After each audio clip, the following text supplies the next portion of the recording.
If I were the devil, if I were the prince of darkness, I'd want to engulf the whole world in darkness, and I'd have a third of its real estate and 4/5 of its population, but I wouldn't be happy until I had seized the ripest apple on the tree, thee. So I'd set about, however necessary, to take over the United States. I'd subvert the churches first. I'd begin with a campaign of whispers. With the wisdom of a serpent, I would whisper to you as I whispered to Eve, do as you please. To the young, I would whisper that the Bible is a myth. I would convince them that man created God instead of the other way around. I would confide that what's bad is good and what's good is square. And the old I would teach to pray after me, Our Father, which art in Washington. And then I'd get organized. I'd educate authors in how to make lurid literature exciting so that anything else would appear dull and uninteresting. I'd threaten TV with dirtier movies and vice versa. I'd peddle narcotics to whom I could. I'd sell alcohol to ladies and gentlemen of distinction. I'd tranquilize the rest with pills.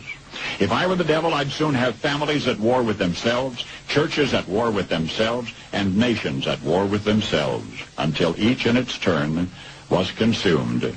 And with promises of higher ratings, I'd have mesmerizing media fanning the flames.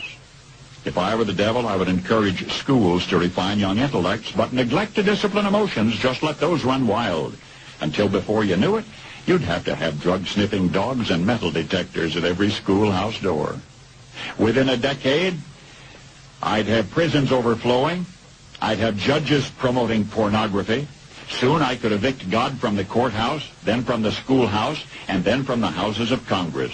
And in his own churches, I would substitute psychology for religion and deify science. I would lure priests and pastors into misusing boys and girls and church money. If I were the devil, I'd make the symbol of Easter an egg and the symbol of Christmas a bottle. If I were the devil, I'd take from those who have and give to those who wanted until I had killed the incentive of the ambitious. And what'll you bet? I couldn't get whole states to promote gambling as the way to get rich.